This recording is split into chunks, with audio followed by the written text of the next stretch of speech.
ఎవరైనా పెట్టుకుంటే 10 ఇంటి మందం తిండి గింజలకు పెట్టుకుంటారు. ఇంటి మందం పెట్టుకుంటాం. సన్నాలకు బోనస్ అంటే ఎగబెట్టుడు కాకపోతే ఇచ్చినట్ట అంటే వడ్లకు బోనస్ అని ఎగనామం పెట్టిండు రేవంత్ రెడ్డి. రుణమాఫీ అన్నాడు. ఆర్టీసీ కార్మికులు, సింగరేణి బొగ్గుబాయిలో పనిచేసే కార్మికులు, చిన్న ఉద్యోగులు, 4th క్లాస్ ఎంప్లాయీస్ కూడా ఎగబెట్టిండు. పోనీ రైతులకు అందించిందా? పిల్లల చదువుల కోసం ఎవరైనా ఇన్కమ్ ట్యాక్స్ కడితే, రైతు ఎవరైనా ఇల్లుకు లోన్ తెచ్చుకుంటే వాళ్ళకు కూడా ఎగ్గొట్టే కార్యక్రమం పెట్టిండు. రేషన్ కార్డు నిబంధన పెట్టిండు. చెప్పుడేమో రేషన్ కార్డు లేదంటాడు. మీరు వ్యవసాయ శాఖ అధికారుల దగ్గర పోతే ఏమంటుండు? మీ ఇంట్లో ఒకరికి అయింది, రేషన్ కార్డు ఇంకా నిర్ధారించవలసి ఉన్నది అని ఎగబెట్టిండా లేదా? ఇవాళ ఏ వల్ల అడుగుంటూలే. ఇంట్లో తండ్రి 2 కొడుకులుంటే ఒకరికి అయింది, 2కి ఎగబెట్టింది. ఇంట్లో ఎవరికైనా చిన్నోనికి ఇంత కానిస్టేబుల్ నౌకరు వస్తే తండ్రికి ఎగబెట్టిండు. కొంతమందికి అయితే 3 ఉంటే 3 పొత్తులు ఎవరికి కాదే లోన్ లేవరు. అంతా మోసం. ఆశా వర్కర్లకు ఎగబెట్టిండు, అంగన్వాడీలకు ఎగబెట్టిండు. అందరినీ కూడా మోసం చేసే కార్యక్రమం. అంటే వాళ్ళే చెప్తున్నారు 42 లక్షల్లో 20 లక్షలకు చేసిందట, ఇంకా 22 లక్షల మందికి చేయలేదట. మరి అయిపోయింది అనొచ్చా? అంటే ఈ రకంగా రైతుల్ని మోసం చేస్తున్నారు. కేసీఆర్ వ్యవసాయాన్ని బలోపేతం చేసింది, రైతులు రాజ్యాలను చూసింది. కానీ ఇలా వీళ్ళు పట్టించుకోవట్లేదు. పోయినసారి కొండపోచమ్మ సాగర్కి వెళ్ళి నీళ్ళు వదిలి చెరువులన్నీ నింపినాం. మరి ఈసారి ఇంకా వస్తలేదు. నేను డిమాండ్ చేస్తా ఉన్నా, తక్షణమే కొండపోచమ్మ సాగర్ నుంచి నీళ్లు విడుదల చేసి చెరువులు నింపాలని చెప్పి కూడా ఇక్కడ నుంచి నేను డిమాండ్ చేస్తా ఉన్నా.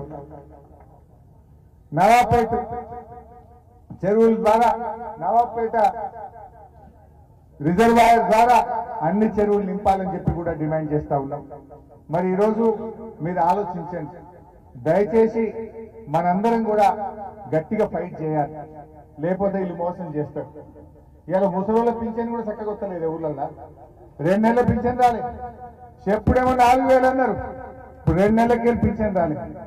ఈ గవర్నమెంట్ వచ్చిన తర్వాత మొత్తం 9 నెలల్లో 7 నెలలకు ఇచ్చిండ్రు, 2 నెలలు పింఛన్ ఎగబెట్టిండ్రు. చెప్పుడేమో 4,000 అన్నారు, ఆ ఇచ్చే 2,000 కూడా చక్కగా ఇస్తలేదు. కళ్యాణ లక్ష్మి అన్నారు, తులం బంగారం అన్నారు, కళ్యాణ లక్ష్మి చెక్కు కూడా చక్కగా వస్తలేదు. 7,500 అన్నారు, 5,000 కూడా రైతు బంధు టైం మీద పడతలేదు. అన్ని మోసాలే జరుగుతూ ఉన్నాయి. అందువల్ల మనం కొట్లాడటం, ఎట్టి పరిస్థితులు ఈ ప్రభుత్వాన్ని ఇచ్చిపెట్టాం. మేము అసెంబ్లీలో కొట్లాడటం, మీతో పాటు ప్రజా ఉద్యమాలు కూడా మనం చేద్దాం. కేసీఆర్ గారు కూడా బయలుదేరుతారు తొందరలేనిగా, యాత్రకు బయలుదేరుతారు కేసీఆర్ గారు.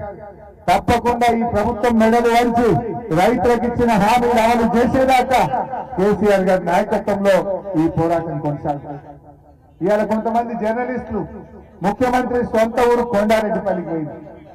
ఆ ఊర్లో అందరిని అడిగితే ఎవరిని అడిగినా రుణమాఫీ కాలేదంటున్నట.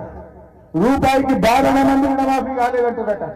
కొంతమంది రేవంత్ రెడ్డి మనుషులు గుండాగాళ్ళు వచ్చి ఆ మహిళా జర్నలిస్టుల మీద దాడి చేసి మహిళల మీద చెప్పుకోలేని విధంగా ఆ మహిళా జర్నలిస్టులను ఇబ్బంది పెట్టినటువంటి పరిస్థితి. ఇదా ప్రజాపాలన? ఇవాళ జర్నలిస్టులపై ముఖ్యమంత్రి ఊళ్ళోనే 12 మందికి రుణమాఫీ కాలేదని చెప్పి అందరినీ అడుగుతా ఉంటే ఆ జర్నలిస్టుల మీద దాడి చేసింది.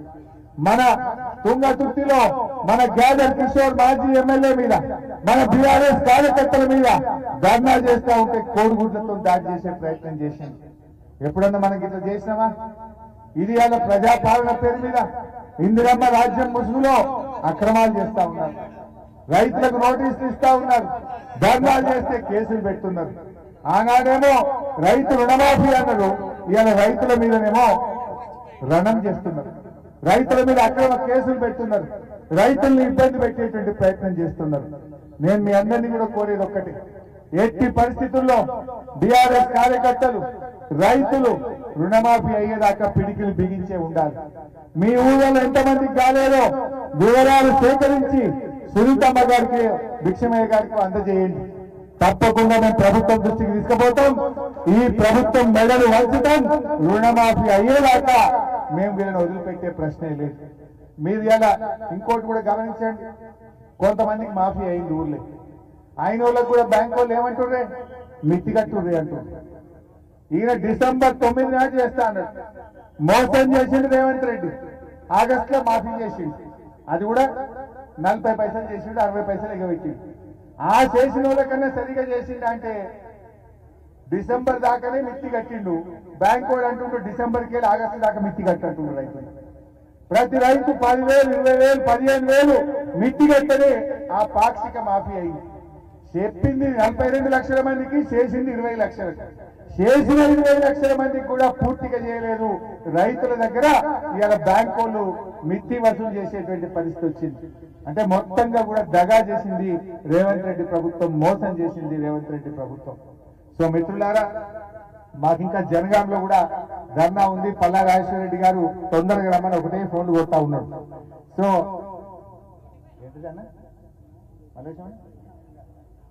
సో నేను మీ అందరినీ కూడా కోరేది ఏంటంటే ఈ పోరాటం కొనసాగించండి.